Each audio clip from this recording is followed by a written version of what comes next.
Welcome to the Cambridge Financial Podcast with Bert Salazar, CEO at Cambridge Financial Partners, LLC. This podcast is all about tax-preferred retirement planning, economics, financial risk management, and achieving a risk-free and successful financial life. Now, your host, Bert Salazar. Bert Salazar. Bert Salazar.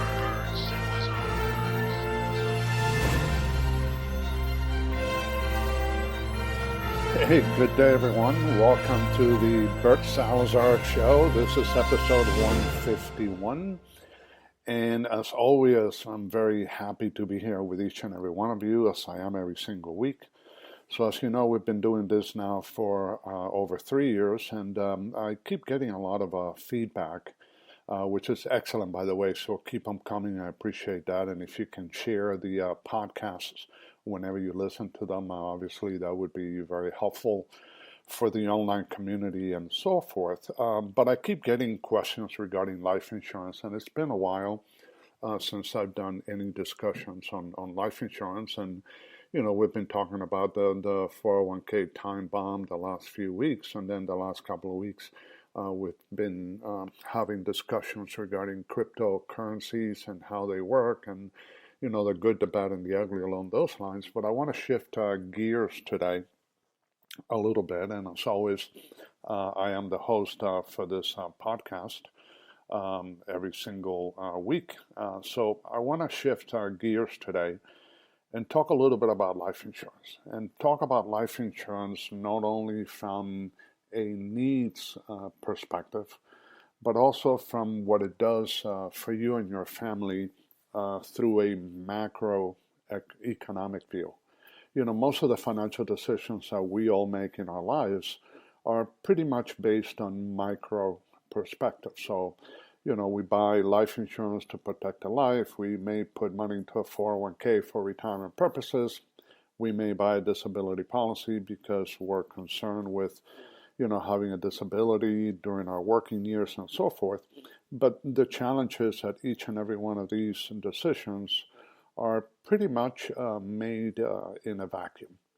You know, they're made one at a time with different people for different reasons, under different sets of circumstances. And that creates a lot of havoc in your overall financial plan or financial strategy because one decision is not talking to the other one. So that's where macroeconomics come into place. So I was having a good conversation a few days ago doing a review for one of my best clients, and you know, husband and married. So I was talking to both he and his wife, and you know, they have life insurance with me, but there's always a question about, you know, what kind of life insurance do we have? Although they've had insurance with me for the past 15 years, every single year I still have to go through the exercise of educating them on the power of life insurance, and also, most important, you know, what are the reasons why they have it in their portfolio, in their overall macro economic portfolio, and the reasons why they should continue to own it. So I think one of the questions that I normally get is, you know, Bert, if I want to buy life insurance out in the marketplace somewhere, you know, what would be the best policy that's available? And my answer is always the same. You know, the best life insurance policy that you can have is the one that happens to be in place or in force the day you die. For instance, I delivered my last death benefit claim, I think it was in September, October of 2020. And it was one of my clients that died from COVID, and he had a term insurance policy. He was 49 years of age, and he had a term insurance policy that was going to expire at 65. The death benefit was $1.2 million, and it was a term insurance policy. Now, because the policy was going to expire at age 65, had he died at age 66, he wouldn't have had a death benefit for his family. Now, you can always renew the contract, but obviously the premium that you pay when you're in your late 30s and early 40s for a term insurance policy is totally different than the premium that you would pay for the same amount of death benefit at age 65. Not only that, you may not be in as good as health as you were in your 30s and 40s compared to your mid-60s, but in this case, unfortunately, the client passed away from COVID.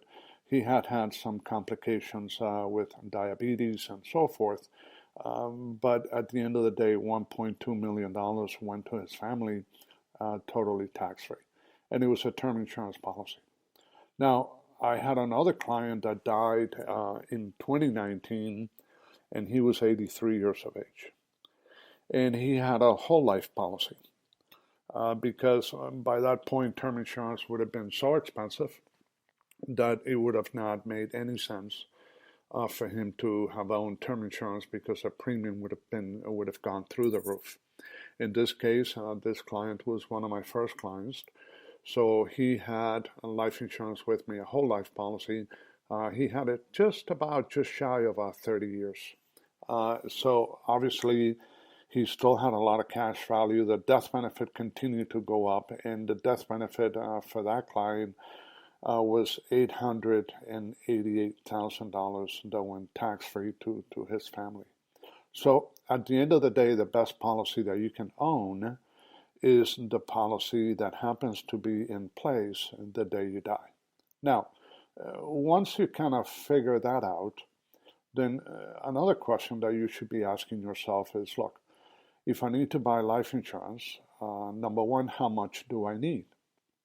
Now you can do an economic human life value calculation of what you are worth, not only to yourself, but also to your family. So if you happen to be, 40 years of age or 45 years of age, and pick your age, it doesn't really matter.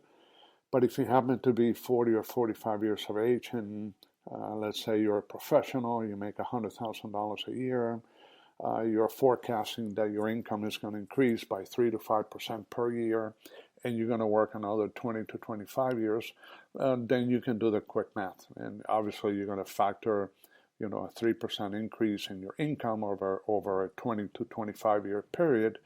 And that's going to give you the ballpark of what your human life value should be. Now, if you happen to be a business owner and there's business growth, you can do a different type of calculation and factor that in as well. But at the end of the day, a human life value calculation is the one that I try to do with all my clients. Now, not every client is going to accept a contract up to their human life value calculation, but at least in order to cover myself from a liability perspective, I always run a human life value calculation for my clients. By the way, for those of you that may not know this, how do you think that the court systems, especially the civil court systems in the United States, determine what is the value of a human life?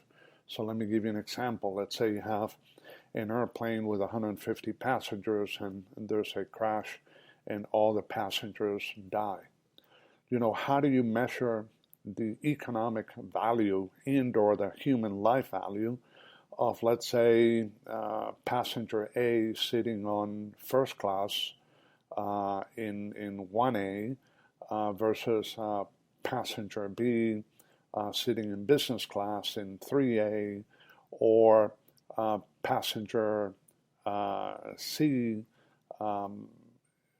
sitting somewhere in coach or in regular sitting? How do you determine the pricing? Well, the court systems and the judges, and then their experts, their actuaries that specialize in evaluating actuarial human life value calculations, and they're going to figure out what is going to be the value of each passenger that was on that airplane, because at the end of the day, there are going to be lawsuits, and obviously things are going to have to be taken care of from a financial standpoint. So that's where human life value calculations come into play. Now, on the other hand, you can also do it on a needs-based.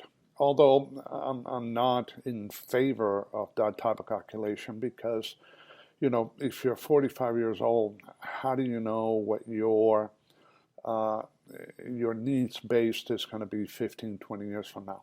You cannot predict a financial outcome, let alone to determine what's going to be the value of your human life and how is that value going to impact the rest of the family unit if you don't happen to wake up on that given day. But, you can take a look at your assets, you can take a look at your liabilities.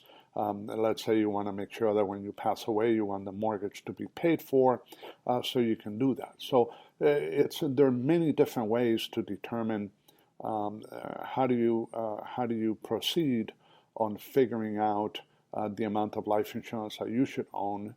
But I would encourage each and every one of you to own some life insurance because at the end of the day, life insurance is like money in escrow, and escrow closes the way you die. And on another note, I've delivered almost 20, perhaps even more, death claims in my lifetime, in my business lifetime, and I have never met a widow that did not believe in life insurance. And the second thing that I can tell you is that no one ever dies at the right time. So those are things that all of you should take into consideration. Now, once you determine the amount of life insurance that you should own, the next question you should be asking yourself is, well, what kind of policy should I own?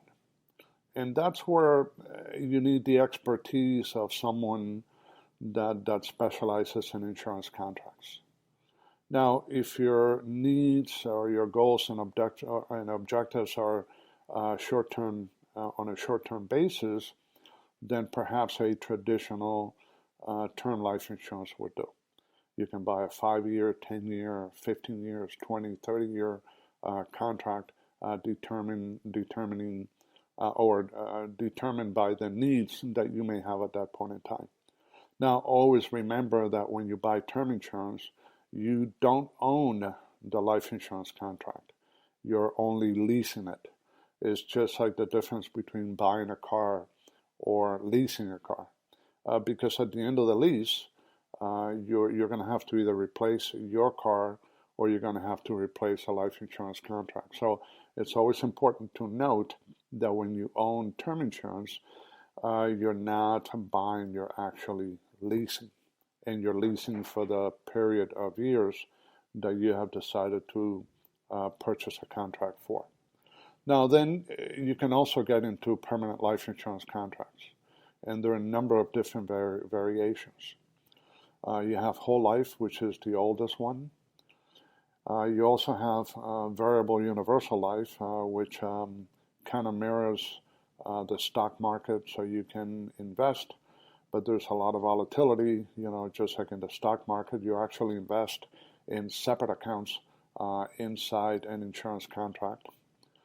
You can purchase a traditional universal life insurance policy, which is an interest-sensitive life insurance contract, or you can purchase a fixed index annuity, which, although the money that you deposit is in the general account of the insurance company, they kind of create mirrors similar to what the market would do, and you can invest in the S&P 500 while you don't invest in the S&P 500, but the returns and the cash values associated with your contract would mirror the S&P 500, the NASDAQ, the Russell 2000, Russell 1000, whatever you want. Now, with a fixed index annuity, you're limiting your losses, so there is no loss because the insurance company is assuming the downside potential of the market, and then you participate in a portion of the upside when the market does well. In a traditional variable universal life, you participate on both ends, not only on the growth of the contract because of positive market returns, but you also participate in the losses of the contract due to market volatility and stock market losses for a given year. So you can pick and choose the type of contract that you would like to have, depending on your age, depending on what you're trying to do. Sometimes there's one size does not fit all. I do have a number of clients that have multiple contracts with me, and they own term insurance, they own whole life insurance, and they also own fixed index annuities. So I try to stay away from variable universal contracts because of the fact that they're very volatile and the internal costs are very, very high compared to many others. Now, when you look at the pricing of life insurance, whole life insurance from an actuarial standpoint is the only contract that is actually priced to pay.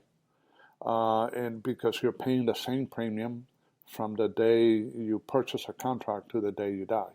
Now, there are different variations and so forth, but it's a great, great contract, and it's the first one that was ever devised. And all of these contracts, except for term life insurance, do have a tendency to build cash value. The cash value is just determined by the chassis or the type of policy that you own. So again, I don't want to get deep into the weeds on how each and every one of these contracts work, but that's where having a conversation with either someone like me, who's a retirement strategist and a tax planner, can help you tremendously, and or someone that you know, like, and trust. They can help you tremendously along those lines. So those are things that are important. Now, another thing is that once you determine the type of policy that you're going to purchase, and by the way, you know, that determination is primarily based on what your goals and objectives are for that contract.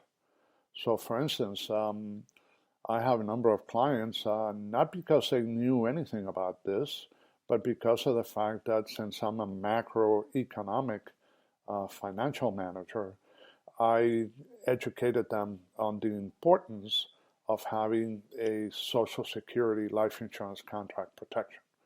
And what do I mean by that? Well, what I mean by that is the following. You know, if you're married filing jointly and you're married and you both retire, both of you, if you worked for a number of years, you're going to be collecting a Social Security benefit. Now, one of you more than likely is going to have a higher benefit than the other.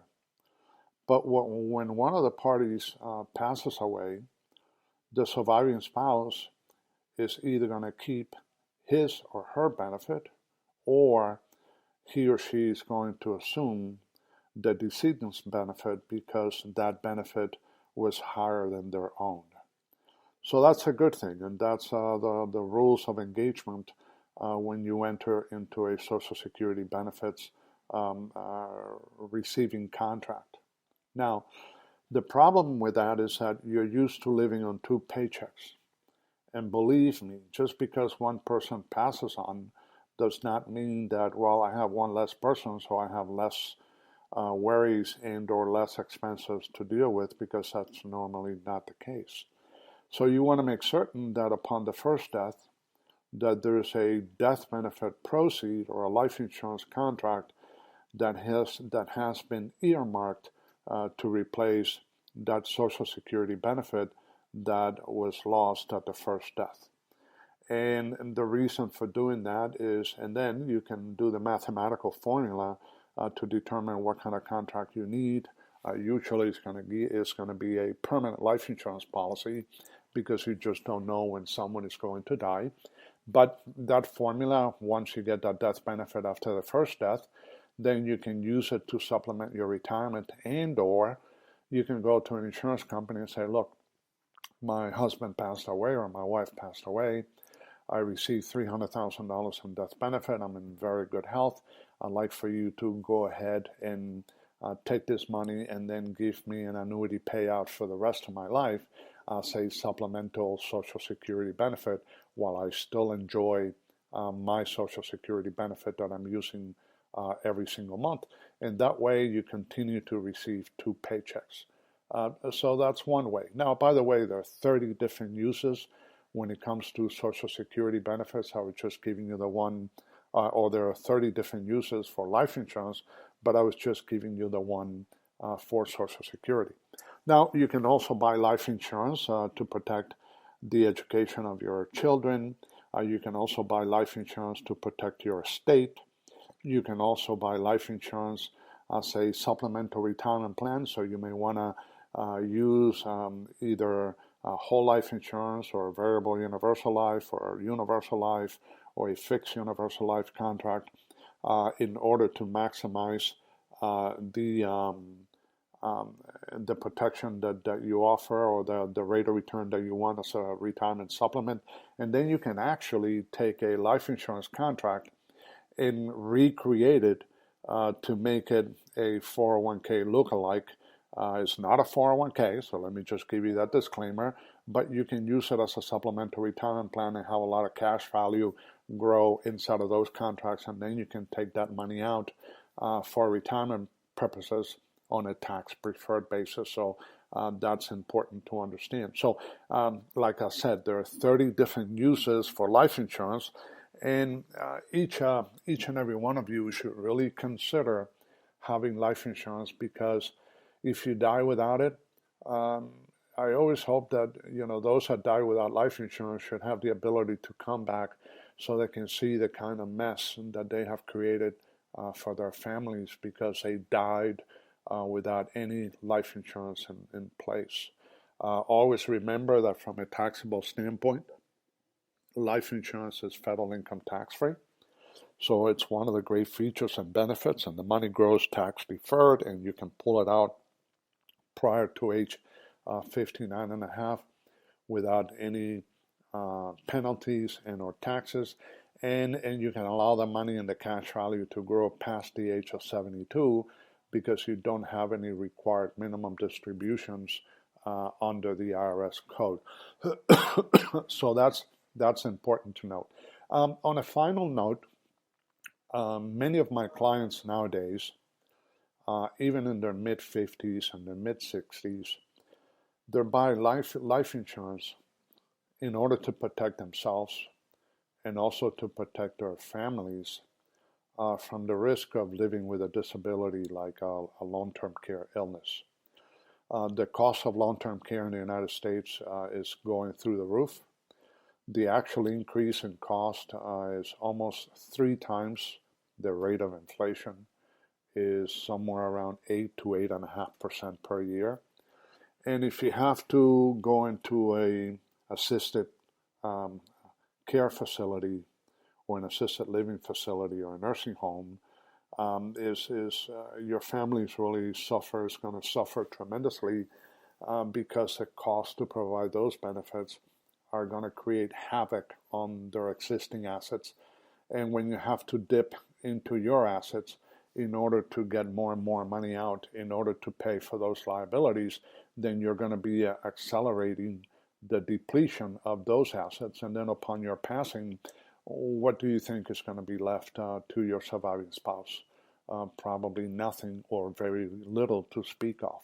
So instead of buying a traditional long-term care policy in which it's many a times it's either use it or lose it, you can actually buy a life insurance policy, and you can add a long-term care rider that in case of a long-term care illness, as long as you satisfy 2 of the 6 activities of daily living, then you can go ahead and you can exercise that rider, and you can start taking a portion of the death benefit every single month in order to mitigate the additional cost of a long-term care illness. So you get to have your cake and eat it too by the same token, and it gives you tremendous leverage and also tremendous protection for your family as well.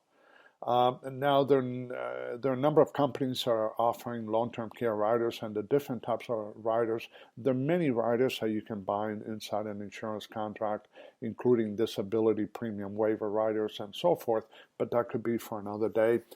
Just remember that, protecting the risk of dying too soon, the risk of living too long, the risk of living with a disability like a long-term care illness, and then the risk of living with eroding factors like taxes, inflation, stock market volatility, interest rate volatility, and propensity to consume are some of the major issues that each and every one of you should consider. And the sooner that you do that, the better it's going to be not only for you, but also for the overall benefit of your family in retirement. So I'm hoping that I have provided you with a little bit more information. I had done a similar podcast many weeks ago, perhaps in early 2020, but many of you are not going to go back to all of those podcasts.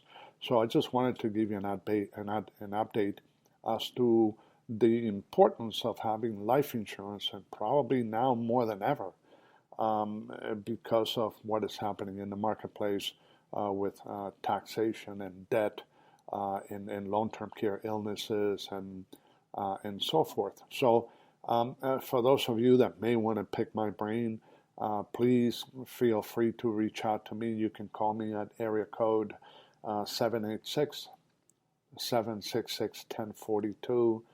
You can also send me an email at Bert, B-E-R-T, at bertsalazar.com, BERTSALAZAR.com. And always remember that my goal for you and for your family and for the history of this podcast is to kind of help you change the way that you see things, because when you change in the way that you see things, the things that you see change. So once again, thank you so much for giving me a few minutes of your time, and I'll talk to you again soon. Take care. Bye-bye.